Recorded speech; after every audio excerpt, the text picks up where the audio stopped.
הבאנו שלום, הבאנו שלום, הבאנו שלום. ముందుగా సర్వ సృష్టికర్త అయిన దేవునికి నా వందనాలు తెలియజేస్తూ వీక్షిస్తున్న మీకందరికీ మహా సంతోషకరమైన క్రిస్మస్ పండుగ దీవెనలు, ఆశీర్వాదము, అభిషేకము, ఆనందము, సంతోష సమాధానాలు ఉండాలని ప్రార్థిస్తూ అభినందిస్తూ ముందుగా మీకందరికీ క్రిస్మస్ శుభాకాంక్షలు తెలియజేస్తున్నాను. రండి, ఈరోజు ప్రత్యేకంగా మహా సంతోషకరమైన సువర్తమానాన్ని ఇచ్చిన పండుగ విశేషాల్లోకి వెళదాం. మరి ఎందుకంటే క్రిస్మస్ పండుగ అనేది లోక రక్షకుడు జన్మించిన పండుగ. అంటే ఒక విధంగా చెప్పాలంటే పరిశుద్ధ బైబిల్ గ్రంథంలో పాత నిబంధనలో చెప్పబడిన ప్రతి దేవుని మాట, ప్రతి దేవుని బిడ్డల ప్రవచనాలు, ప్రవక్తల మాటలు ఇవన్నీ కూడా యథార్థంగా జరిగినవి, సంభవించినవి. చరిత్రకారుడు, చరిత్ర సృష్టించినవాడు, చరిత్రకు ముందున్న దేవుడు, ఆ దేవుడే దైవ కుమారునిగా లోకానికి వచ్చాడు. అది క్రిస్మస్ పండుగ. ఒక విధంగా చెప్పాలంటే యేసుక్రీస్తు ప్రభువారు జన్మించడానికి ముందు ప్రపంచమంతా లోకమంతటా సంఘర్షణ ఉంటే యేసు ప్రభు జన్మించాక సమాధానం వచ్చింది. యేసు ప్రభు రాకముందు లోకానికి రక్షణ లేకుండా ఉంది. యేసు ప్రభు జన్మించాక పాపులకు రక్షణ, అంతేకాకుండా ప్రతి మానవుడు పరిశుద్ధుడిగా మార్చబడాలని ప్రభువారు జన్మించాడు. సరే, లేఖనాలకు వెళితే బైబిల్ పరిశుద్ధ గ్రంథంలో ఎక్కువగా పాత నిబంధనలో కొన్ని మాటలు చాలాసార్లు వచ్చినట్లుగా చూస్తున్నాం. మీకు బైబిల్ జ్ఞానం కానీ ఉంటే కొన్ని మాటలు, ఒక 4 మాటలు పాత నిబంధనలో పదే పదే వస్తూ ఉంటుంది. రోదన అనే మాట వినపడుతుంది, చీకటి అనే మాట వినపడుతుంది, భయం అనే మాట వినపడుతుంది, నిశ్శబ్దం అనే మాట వినపడుతుంది. ఒకవేళ ఇంకా లోతుగా చెప్పాలంటే రోదన దాదాపు 40 సార్లు, చీకటి 134 సార్లు, నిశ్శబ్దం 160 సార్లు, భయం అనే మాట 193 సార్లు రాయబడింది. అంటే పాత నిబంధనలో సంక్షిప్తంగా చెప్పాలంటే ఆ నాటి పరిస్థితులు రోదనతో ఉంది, చీకటితో ఉంది, భయంతో ఉంది, నిశ్శబ్దంగా ఉంది. ఒక విధంగా చెప్పాలంటే మలాకి గ్రంథం తర్వాత మహానిశ్శబ్దం 400 సంవత్సరాలు. ఇలాగా ఇవన్నిటినీ ఛేదిస్తూ ఈ భావాలు, పరిస్థితులు వీటిని కూడా తీసివేస్తూ పటాపంచలు చేస్తూ భయపడవద్దనే మాట ఇస్తూ యేసు ప్రభువారు జన్మించాడు. సరే, ఈ క్రిస్మస్ పండుగ అంటే ఇది వాగ్దాన క్రిస్మస్. ఆదికాండం 3:15లో చెప్పబడిన వాగ్దానము అక్కడ నుండి మలాకి 3:1 వరకు దాదాపుగా 300 సార్లు పైగా ప్రవచనాలు చెప్పబడ్డాయి. యేసు ప్రభు మానవుడిగా జన్మించడానికి ముందు చెప్పబడిన మాట. అంటే ఇది పరిశుద్ధ గ్రంథము, ఈ పరిశుద్ధ లేఖనాలు సంపూర్ణమవుతాయని దేవాతి దేవుడు చెప్పిన ప్రతి మాట కూడా చరిత్రలో జరిగింది. కాబట్టి ఇది యథార్థమైన క్రిస్మస్. సరే, ఈ వాగ్దాన క్రిస్మస్ వాగ్దానం ఆదికాండంలోనే కొన్ని వేల సంవత్సరాల క్రితమే మెస్సయ్య జన్మిస్తాడు.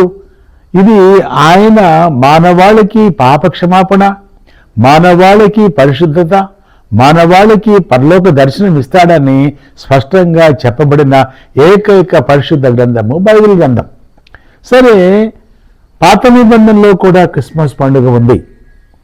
పాత నిబంధనలో క్రిస్మస్ పండుగ చూస్తే ఆదికాండం 3:15లో నేను చదువుతున్నానండి. ఆదికాండం 3:15 అంటున్నాడు, నీకును స్త్రీకిని నీ సంతానమునకును ఆమె సంతానమునకును వైరము కలుగజేసేదను, అది నిన్ను తల మీద కొట్టును, నీవు దానిని మడిని మీద కొట్టుద్దామని చెప్పాను. కాబట్టి ఈ వాగ్దాన క్రిస్మస్ ఏంటంటే యేసు ప్రభు జన్మిస్తాడు, మెస్సయ్య జన్మిస్తాడు. మెస్సయ్య సైతాను కార్యాలన్నీ కూడా సంపూర్ణంగా నాశనం చేస్తాడు. ఆయన నిన్ను తల మీద కొట్టుననే మాట ఉంది. కాబట్టి ఆది కాండంలో చెప్పబడిన క్రిస్మస్ ఉంది. తర్వాత కీర్తనల గ్రంథంకి వస్తే కూడా క్రిస్మస్ చెప్పబడింది అక్కడ. మరి ప్రత్యేకంగా చెప్పాలంటే కీర్తనలు 98, 89, 2 ఈ 3 కీర్తనల్లో అద్భుతమైన భావం కనబడుతుంది. క్రిస్మస్ పండుగ మెస్సియా జన్మించుట అంటే అంటున్నాడు 98లో బూదిగంత నివాసులకు రక్షణ. మెస్సియా జన్మించాడు. కేవలము ఒక వర్గానికే కాదు, ఒక సాంప్రదాయం కాకుండా అందరి కొరకు, అందరికీ ప్రభువుగా, అందరికీ రక్షణ ఇవ్వటానికి బూదిగంతుల మానవులందరికీ రక్షణ అనే మాట. తర్వాత అంటాడు 89లో మెస్సియా జన్మించాడు అంటే దావీదు వంశము నుండి, అంటే తరతరములకు సింహాసనము. ఈ లోకము గతించాక యేసు ప్రభు రాజ్యం వస్తుంది, నిరంతర రాజ్యం వస్తుంది. ఇది తరతరములకు ఉంటుందనే మాట కూడా చెప్పబడింది. తర్వాత ఏంటంటే 2వ కీర్తనలో దేవుని కుమారుడు అంటే సృష్టికి ముందు ఉన్న దేవుడు, సృష్టించిన దేవుడు, తర్వాత భూలోకానికి వచ్చిన దేవుని కుమారుడు. కాబట్టి ఒక హిస్టారికల్ ఫ్యాక్ట్స్ అన్నీ కూడా చెప్పబడిన క్రిస్మస్ కీర్తనలో ఉంది. ఆది కాండంలో క్రిస్మస్ ఉంది, కీర్తనలో క్రిస్మస్ ఉంది. ఇర్మియా గ్రంథంలో కూడా క్రిస్మస్ 31:15 అంటాడు, రామాలో అంగలార్పు మహారోదన ధ్వని. అంటే యేసు ప్రభు జన్మించడానికి ముందుగానే చెప్పబడిన ఇవన్నీ కూడా మహారోదన ధ్వని. ఈ మహారోదన ధ్వని యేసు ప్రభు జన్మించాక మహా ఆరాధన ధ్వనిగా ఉందండి. ఎంత శుభవార్త అండి. లూకాసు వార్త ఆయన రచయిత, ఆయన హీ వాజ్ అన్ హిస్టోరియన్. లూకాసు వార్త 1, 2, 3 అధ్యాయాలు చదివితే అద్భుతమైన ఆరాధన కనబడుతుందండి. దాదాపు 7 ఆరాధనలు పైగా ఉన్నాయి. మహారోదన ధ్వని ప్రభు జన్మించాక మహా ఆరాధన ధ్వనిగా మార్చబడిందండి. తర్వాత దానియేలు కూడా చూశాడు క్రిస్మస్ని. దానియేలు 9:25 చూస్తే, లేక అలాగే దానియేలు 9:26 చూస్తే దానియేలు ఏమంటాడంటే అభిషక్తుని ప్రవేశం అంటాడు. ఎంత అద్భుతం అండి. ఈ పరిశుద్ధ గ్రంథము, పరిశుద్ధ దేవుడు, పరిశుద్ధ జననము, పరిశుద్ధ జీవనము, పరిశుద్ధ మరణము, పరిశుద్ధ పునరుద్ధానము, పరిశుద్ధ లోకము, పరలోకము ఇవ్వటానికి ప్రభువాడు జన్మించాడు. దాని అంటాడు అభిషక్తుని ప్రవేశము 9:25లో. తర్వాత అంటాడు అభిషక్తుడు నిర్మూలము, సిలువ కనపడుతుంది. అంటే క్రిస్మస్ పండుగలో సిలువ. He was born to die. Jesus Christ came to the planet Earth. He was born here to die for the whole people. కాబట్టి జన్మించిన దైవ మానవుడు మరణించాడు. ఎందుకంటే నీవు నేను ఆయనలో జన్మిస్తే ఆ పరలోకం వెళ్తాము. తర్వాత మలాకీ కూడా మాట్లాడతారు క్రిస్మస్ గురించి. మలాకీ అంటాడు 3:1 వెదగుచున్న ప్రభువు హఠాత్తుగా ఆలయంలోకి వచ్చారు. ఎంత అద్భుతం అండి. ఎంత క్రానలాజికల్గా, ఎంత సిస్టమాటిక్గా, ఎంత థియలాజికల్గా, ఎంత స్పిరిచువల్గా ఉందంటే ప్రతి మాట, ప్రతి పొల్లు, ప్రతి అక్షరం కూడా బైబిల్ గ్రంథం యథార్థం. పరిశుద్ధ బైబిల్ గ్రంథంలో ప్రతి మాట యథార్థమని మరొకసారి క్రీస్తు ప్రభు జన్మించిన తరువాత స్పష్టమవుతుంది. ఇలాగా పాత నిబంధనలో ఆది కాండంలో క్రిస్మస్ ఉంది, కీర్తనలో క్రిస్మస్ ఉంది, ఇర్మియాలో క్రిస్మస్ ఉంది, దానియేలులో క్రిస్మస్ ఉంది, మలాకీలో ఉంది. అలాగా ఈ కొత్త నిబంధన రాగానే ఆరాధన పరంపర అంటాం, వర్షిప్ ఇన్ సక్సెషన్. ఈ ఆరాధన యేసు ప్రభు జన్మించాక ఆరాధన ఆరంభించబడింది, ఆ ఆరాధన కొనసాగించబడుతుంది. కాబట్టి క్రిస్మస్ పండుగ అంటే యేసు ప్రభు జన్మించుట అనేది చరిత్ర ఆరంభం. ఈ మాట జ్ఞాపకం ఉంచుకోండి. When Jesus Christ was born, that is the beginning of history. ఆ యేసు ప్రభు, if that Christ is born in you, that is the end of your history. ఆ యేసు ప్రభు నీలో జన్మిస్తే నీ చరిత్ర ముగించబడుతుంది, ఆయన చరిత్ర నీలో కొనసాగించబడుతుంది. అదే నిజమైన Christmas. Merry merry Christmas to you. ప్రభు జన్మించాడు, అది చరిత్ర. ఆ ప్రభు నీలో జన్మిస్తే నీ చరిత్ర ముగించాలి, ఆయన చరిత్ర కొనసాగించబడ. 2 మాటలు వాగ్దానంగా చెప్పి, ఎందుకంటే లూకా సువార్త 2వ అధ్యాయం 10వ వచనం చదువుతున్నా నేను. I'm reading Luke's gospel chapter 2 verse 10. అయితే ఆ దూత, భయపడుకుడి, ఇదిగో ప్రజలందరికీ కలుగుబోవు మహా సంతోషకరమైన సువర్తమానము నేను మీకు తెలియజేయుచున్నాను. దావీదు పట్టణం ముందు నేడు రక్షకుడు మీ కొరకు పుట్టి ఉన్నాడు, ఈయన ప్రభు అయిన క్రీస్తు. ఒక మాట, మొదటి వాగ్దానం ఏంటంటే భయపడుకుడి. ఈరోజు బైబిల్ గ్రంథంలో భయపడవద్దు అని దాదాపుగా 365 సార్లు రాయబడింది. కాబట్టి అనేక భయాలు నీలో ఉండవచ్చు. అనేక భయాలు, కుటుంబ విషయం భయం, ఆరోగ్య విషయం భయం, భవిష్యత్తు విషయం భయము, ప్రాణం విషయం భయం, ఇలాగ అనేక భయాలు, శత్రు భయము కదండి, కపట సహోదరుల భయము, తర్వాత మన యొక్క సమాజంలో ఉన్న దుష్టశక్తుల భయము, ఇలాగ అనేక భయాలు ఉంటాయి. ఈరోజు ఏంటంటే ప్రభువు ఇచ్చిన వాగ్దానం ఏంటంటే భయపడవద్దు, ఫియర్ యు నాట్. కాబట్టి ఈ భయము వెళ్ళిపోవాలంటే, ఈ సంఘర్షణ వెళ్ళిపోవాలంటే సమాధాన అధిపతి అయిన ప్రభువు నీలో ఉండాలి. అది మొదటి వాగ్దానం. రెండవది ఏంటంటే సమాధాన అధిపతిని అంగీకరించిన తర్వాత ఒక మాట, ఒక అద్భుతమైన మాట ఉందండి లూకా సువార్తలో 2:15లో. I'm reading the message for the whole world from Luke's gospel chapter 2 verse 50 అంటాడు, ఆ దూతలు తమ యొద్ద నుండి పరలోకమునకు వెళ్ళిన తరువాత ఆ గొర్రెల కాపర్లు, మరలా చదువుతున్నాను, ఆ దూతలు తమ యొద్ద నుండి పరలోకమునకు వెళ్ళిన తరువాత ఆ గొర్రెల కాపరులు.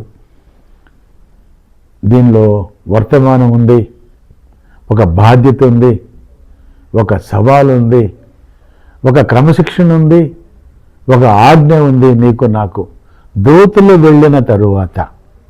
ఈరోజు సార్వత్రిక సంఘాలకు నా విన్నపం ఏంటంటే, యేసు ప్రభు జన్మించాడు 2000 సంవత్సరాల క్రితము. గొర్రెల కాపర్లు చూశారు. ఈ గొర్రెల కాపరులు సామాన్యమైన పిరికి వాళ్ళు భయాన్ని విడిచిపెట్టేసి ధైర్యవంతులుగా ప్రచురించారు. అదొకటి. తూర్పు దేశం జ్ఞానులు వచ్చారు. జ్ఞానులుగా వచ్చిన వాళ్ళు సాష్టాంగ నమస్కారం చేసి ఆరాధించి ఆరాధికులుగా వెళ్ళిపోయారు. ఈరోజు దూతలు వెళ్ళిపోయారు. యేసు ప్రభు యొక్క జనన విధానము, యేసు ప్రభు యొక్క రక్షణ విధానము, యేసు ప్రభు యొక్క పరిశుద్ధ మాటలు దూతల బాధ్యత కాదు. జ్ఞానులు చెప్పారు, మళ్ళా ఎక్కడ కూడా వారి గురించి రాయబడలేదు. గొర్రెల కాపర్లు చెప్పారు, మళ్ళా రాయబడలేదు. కాబట్టి అంటున్నాడు ఇక్కడ లూకా గారు, ఆ దూతలు తమ యొద్ద నుండి పరలోకమునకు వెళ్ళిన తర్వాత, that means that responsibility is given to you and to me and to the church. దూతలు వెళ్ళిపోయారు, పరలోక సైన్య సమూహం వెళ్ళిపోయింది. జ్ఞానులు చరిత్రలో కనపడలేదు, గొర్రెల కాపర్లు కనపడలేదు. నీవు నేను సజీవంగా ఉన్న ప్రతి క్రైస్తవుడు కూడా ప్రభు జన్మించాడు, ప్రభు మరణించాడు, ప్రభు మరణాన్ని జయించాడు, ప్రభు మరలా వస్తున్నాడు. కాబట్టి అదే నిజమైన క్రిస్మస్. క్రిస్మస్ అంటే యేసు ప్రభు జన్మించాడు పాప క్షమాపణ కొరకు. మానవాళికి పాప క్షమాపణ ఇవ్వాలని ప్రభు జన్మించాడు, పరిశుద్ధమైన దేవుడు. రెండవది ఏంటంటే పరిశుద్ధ జీవితం ఇవ్వటానికి ప్రభువారు జన్మించాడు. మూడవది ఏంటంటే పరలోకానికి తీసుకువెళ్ళటానికి ప్రభు జన్మించాడు. కాబట్టి ఈ 3 మాటలు చెప్తూ ఈ బాధ్యత నీపై నాపై ఉంది. కాబట్టి ఒకసారి సంఘము మేల్కొని కష్టాలు, బాధలు, ఇబ్బందులు ఎలా వచ్చినా సరే, ఎన్ని పరిస్థితుల్లో, ఎన్ని సంకట పరిస్థితులు ఉన్నా సరే ప్రభు రక్షణ సువార్త నీవు నేను ప్రకటించవలసిందే. అదే నిజమైన క్రిస్మస్. అలాంటి క్రిస్మస్ నీవు నేను జరుపుకుంటే, క్రిస్మస్ను ఆరాధించకుండా క్రీస్తు ప్రభును ఆరాధిస్తే అదే నిజమైన Christmas. Merry merry Christmas greetings to all. God bless you. ప్రార్థన చేసుకుంటాం. మహాకృపగల తండ్రి, ప్రేమ గల నాయన, మహా సంతోషకరమైన సువర్తమానం రక్షకుడు మా కొరకు జన్మించాడు. పరలోకంలో ఉన్న దేవుడు, సృష్టికర్త, సర్వంతర్యామి, స్వయంభవుడు, దేవుని కుమారుడుగా మానవుడిగా జన్మించి 2000 సంవత్సరాల క్రితం జన్మించి, జీవించి, మరణించి, మృత్యుంజయుడిగా లేచి, ప్రభువా మీ పరిశుద్ధాత్మను నాకు ఇచ్చినందుకు నీకు వందనాలు నాయనా. ఎన్ని మాటలు చెప్పినా, మా జీవితకాలం అంతా చెప్పినా కూడా చాలదు ప్రభువా. మీరు మహాదేవుడు, గొప్ప దేవుడు, పరిశుద్ధుడు, పరిశుద్ధుడు, పరిశుద్ధుడు ప్రభువా. నీ జన్మదినాన్ని పురస్కరించుకుని ప్రభువా, లోక రక్షకుడు, లోకానికి రక్షణ ఇవ్వటానికి ప్రభువా, అందరికీ ప్రభువుగా, అందరికీ ప్రభువా విమోచకుడిగా వచ్చావు నాయన. కాబట్టి 3 కార్యాలు మేము జ్ఞాపకం చేసుకుంటున్నాం తండ్రి. పాప క్షమాపణ, పరిశుద్ధ జీవితము, పరలోక దర్శనం ప్రభువా. వింటున్న ప్రతి వారిలో నిజమైన క్రిస్మస్ శుభములు, దీవెనలు, ఆశీర్వాదం మెండుగా దయచేయమని మరొకసారి ప్రభువా సజీవులుగా మేము ఉంటూ సజీవుడైన దేవుణ్ణి పూజించే, ఆరాధించే మహాకృప మీరు మాకు ఇచ్చినందుకు వందనాలు తెలియజేస్తూ యేసు ప్రభు నామములో ప్రార్థించి అడిగి వేడుకొనుచున్నాం తండ్రి. ఆమేన్, ఆమేన్, ఆమేన్. తండ్రి, కుమార, పరిశుద్ధాత్మ దేవుని సన్నిధి, సహాయము, సహవాసం, సమాధానము, ప్రత్యేకంగా ఈ మహా సంతోషకరమైన పండుగ దీవెనలు, శుభములు, ఆశీర్వాదం, అభిషేకము మనకు, మన బిడ్డలకు, ప్రభు బిడ్డలకు మన జీవితకాల పర్యంతము తోడై ఉండడం గాక. ఆమేన్, ఆమేన్. Shalom and blessing to you all. Merry Christmas to you all. God bless you.